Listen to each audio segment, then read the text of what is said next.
संभाजीनगरमध्ये नवनिर्वाचित नगरसेवक चालू असेल हे निवडणूक काय नेमकी चर्चा? संभाजीनगरचे नगरसेवक नव्हते, पण जिल्हा परिषद सदस्य सगळे आणि पंचायत समिती सदस्य सगळे. मी आज माननीय पक्षप्रमुख उद्धव ठाकरे साहेबांची भेट घेतली.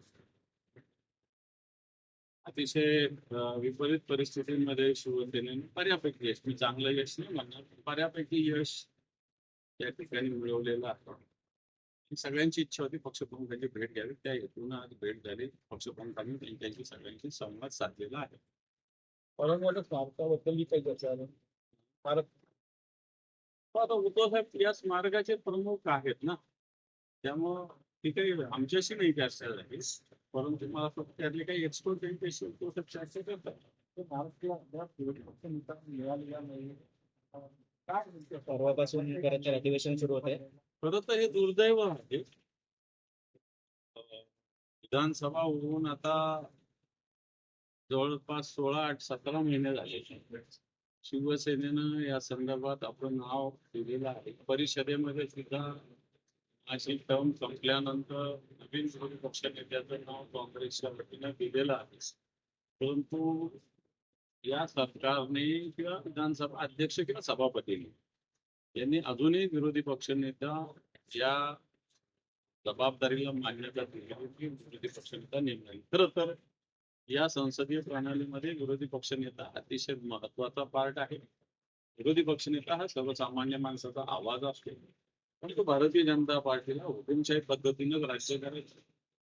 विरोधी पक्षनेता अजूनपर्यंत त्यांनी तुमचा प्रस्ताव देऊनही नेमलेला नाही हे सत्य, परंतु मला असं वाटतं संसदीय प्रणालीमध्ये अतिशय घातक पद्धती भारतीय जनता पार्टी या निमित्तानं अवलंबून पाहते. त्यांची सुरक्षा आहे ते कमी करण्यात आलेली आहे. एकीकडे सत्ताधाऱ्यांचे काही पदाधिकारी आहेत छोटे मोठे, त्यांना सुरक्षा देण्यात आली, मात्र तुम्ही माजी विरोधी पक्षनेते तुमची सुरक्षा काढली, काय वाटतंय? मला असं वाटतं सुरक्षा एक प्रोसेस असते, काढली काय ठेवली काय त्यांनी फार फरक पडत नाही.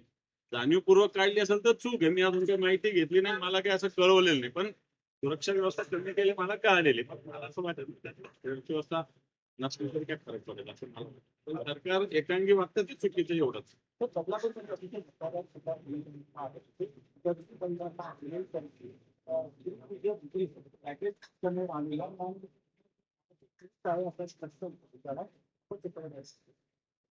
आपण लाडकी बहीण म्हणत असताना बहिणींचा अशा पद्धतीनं हा छळच एक प्रकारे करणं अतिशय चुकीचं आहे. सरकारच्या यंत्रणेनं या विषयाकडे गांभीर्यानं बघितलं आहे. जे पुरवठादार ते देखील आहे त्या ERT केंद्रामध्ये ज्या महिलांची चालू होतात ते सगळे इन्व्हॉल्व आहेत. सखोल चौकशीची मागणी तुम्ही करायची. सखोल चौकशी झाली पाहिजे. मला वाटतं आरोग्य विभाग याच्याशी महत्वाचा संबंधित आहे. आरोग्य विभाग झोपलेला आहे का तरी दिल्याचं अशा पद्धतीनं ही प्रक्रिया करणं गरजू महिला राखून फक्त त्यांच्या स्त्रीत्वावर सुद्धा हा अन्याय. तर अनिकेत तटकरेने सुमित्रा पवारांची गाडी जवळ होती तिथे कोकणात दौऱ्यावर असताना त्यांनी सध्या अतिदत्ताचा घातची पास हा विषय असताना सुमित्रा पवारांची शासकीय गाडी अनिकेत तटकरेने चालवली त्याच्यावरती अनेक आता संशय व्यक्त केला जातो. हे कितपत योग्य वाटतं? शासकीय ड्रायव्हर आहे त्याला बाजूला काढलं आणि स्वतः बदला एक प्रकारे प्रोटोकॉल पण त्यांनी तोडलेला. गाडी चालवली असेल तर ते चूक आहे, पण मला असं वाटतं खाजगी गाडी असेल त्यांनी चालवली असेल तर ते काही चूक आहे असं मला नाही. शासकीय गाडी कोणत्याही दुसऱ्या ड्रायव्हर घरी कशात विचारा त्याच्या पोटावर पाय पडेल असं मला वाटतं. या गोष्टी जर समोर आल्या. ठीक आहे, थँक्यू.